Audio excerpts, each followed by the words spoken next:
ये मेरे हाथ में जो आप देख रहे हो ना, ये है लॉर्ड राम करेंसी। इसकी वैल्यू है एक राम की $50। इसके पीछे लिखा हुआ है राम राज्य मुद्रा।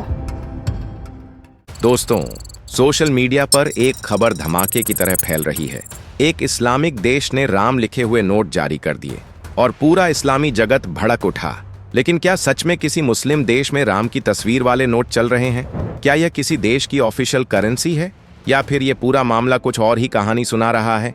आज हम इस वीडियो में ऐसे फैक्ट्स बताएंगे जिनके बारे में 90% लोग नहीं जानते कि ये राम करेंसी आखिर किस देश की है, किसने बनाई, क्यों बनाई और असलियत में इस पर इस्लामिक दुनिया की क्या प्रतिक्रिया हुई। तैयार हो जाइए दोस्तों, क्योंकि सच्चाई सुनकर आप भी कहेंगे, अरे ये तो हमें किसी ने बताया ही नहीं। 2002 का साल था। दुनिया में कहीं एक ऐसी संस्था काम कर रही थी जिसका नाम सुनकर ही लोग चौंक जाते थे, global country of world peace, यानी दुनिया का शांति देश। नाम बड़ा था, दावे उससे भी बड़े। इस संस्था के अंदर एक बेहद अलग सा विचार जन्म ले रहा था। लोगों में वैदिक संस्कृति और आध्यात्मिक मूल्यों को फैलाने का सपना देखा जा रहा था।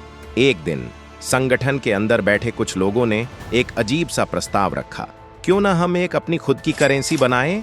हाँ, एक ऐसी करेंसी जिस पर भगवान राम की तस्वीर हो, एक ऐसी मुद्रा जो पूरी दुनिया को वैदिक मूल्यों का संदेश दे। लेकिन सवाल ये था, क्या ये वाकई मुद्रा होगी या सिर्फ एक धार्मिक प्रतीक? क्या ये किसी देश में चलेगी या सिर्फ एक आइडिया बनकर रह जाएगी? किसी ने नहीं बताया, किसी ने साफ जवाब नहीं दिया। लोग बस इतना जानते थे कि GCWP नाम की इस संस्था ने राम करेंसी नाम से कुछ नोट बनाए। लेकिन ये नोट किस लिए थे, कहाँ चलने वाले थे और क्या ये असली पैसे थे या सिर्फ एक धार्मिक पहचान? यह रहस्य अभी भी हवा में तैर रहा था। राम करेंसी के नोट का डिजाइन पारंपरिक मुद्रा से बिल्कुल अलग था। हर नोट पर भगवान राम की तस्वीर थी, साथ में वैदिक मंत्र और धार्मिक प्रतीक अंकित थे। नोट का रंग और पैटर्न इतने आकर्षक थे कि लोग इसे केवल देखने के लिए भी उत्साहित हो जाते थे। इसके अलावा नोट विभिन्न डिनोमिनेशंस में बनाए गए, जैसे 1, 5, 10। हालांकि ये नोट वास्तविक बैंकिंग ट्रांजैक्शन के लिए नहीं थे। इन्हें प्रिंट करने के लिए विशेष प्रकार का कागज और सुरक्षा फीचर्स इस्तेमाल किए गए। प्रत्येक नोट पर राम के जीवन और उनके संदेश का छोटा विवरण भी लिखा गया था। उदाहरण के लिए सत्य, धर्म और अहिंसा के मूल्यों पर विशेष ध्यान दिया गया। ऐसा करके संस्था ने नोट को केवल मुद्रा नहीं बल्कि शिक्षा और संदेश का माध्यम बनाया। संगठन ने नोट को केवल फिजिकल रूप में ही नहीं बल्कि डिजिटल स्वरूप में भी पेश किया। इसका उद्देश्य था कि विश्व भर में लोग इसे डाउनलोड करके अपने ज्ञान और संग्रह के लिए इस्तेमाल कर सकें। इस डिजिटल पहल ने युवाओं में काफी उत्सुकता और चर्चा पैदा की और इसे ग्लोबली फैलने में मदद मिली। इसी के साथ अगर हम बात करें हिंदू धर्म की, तो आज हिंदू देश कहे जाने वाले भारत में ही लगभग 110 करोड़ लोग हिंदू धर्म से जुड़े हुए हैं और विदेशों में भी हिंदू भक्तों की कोई कमी नहीं है।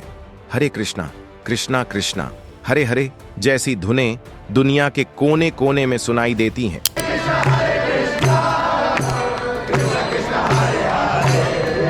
इसका सबसे बड़ा उदाहरण है टोनी नादेर, एक ऐसे व्यक्ति जिन्हें हिंदू धर्म से गहरे जुड़ाव के कारण महाराजा अधिराज राजाराम जैसा सम्मानित हिंदू नाम दिया गया।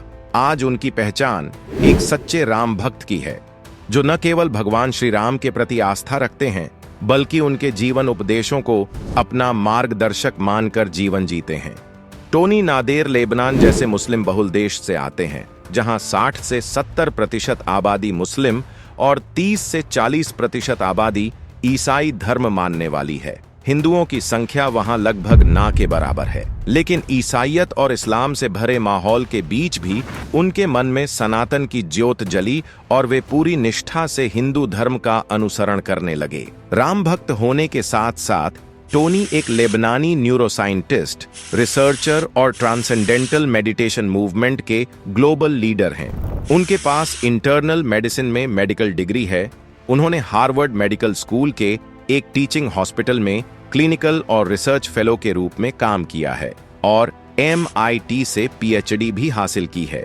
इसी वजह से उनके नाम के आगे डॉक्टर लगता है। विज्ञान की दुनिया में जहां भगवान, भक्ति और आस्था पर विश्वास बहुत कम देखा जाता है और हर चीज तथ्य और प्रमाण पर आधारित होती है, वहीं टोनी नादेर जैसे वैज्ञानिक का भगवान राम के प्रति इतना गहरा समर्पण अपने आप में अद्भुत है।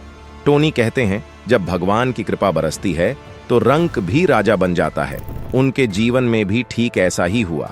जब वे प्री मेडिकल की पढ़ाई कर रहे थे, उस समय लेबनान गृह युद्ध की भयानक स्थिति से जूझ रहा था। लोग डर और अव्यवस्था में जी रहे थे और पूरी जिंदगी अस्त व्यस्त हो चुकी थी।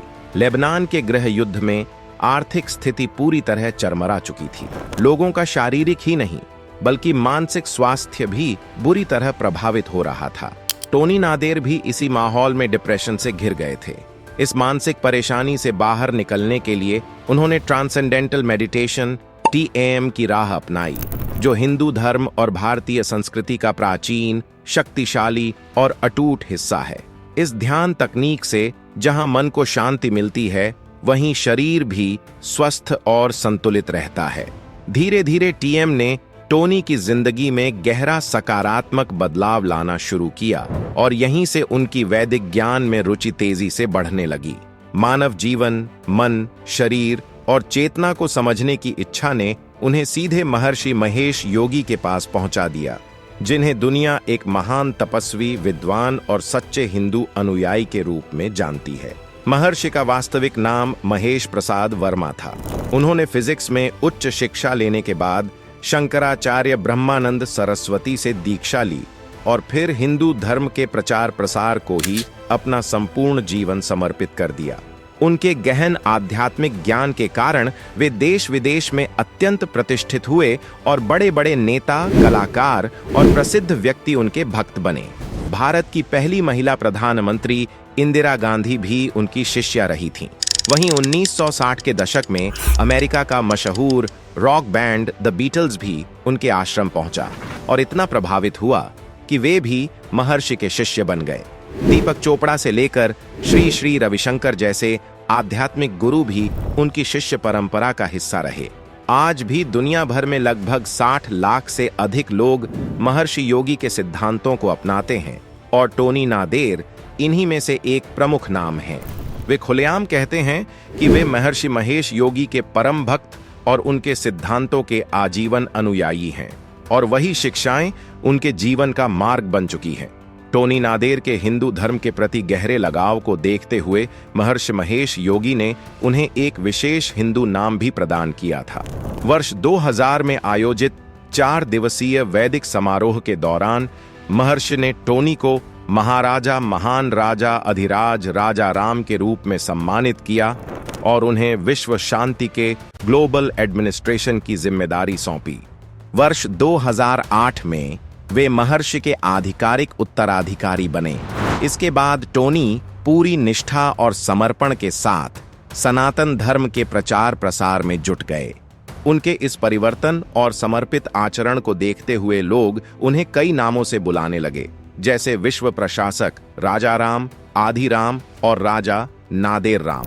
आपको यह जानकर हैरानी होगी कि टोनी नादेर ने महर्षि योगी जी के साथ मिलकर हिंदू वेदों में वर्णित मेडिकल साइंस यानी आयुर्वेद के ज्ञान पर दुनिया के 50 से अधिक देशों में व्याख्यान दिए।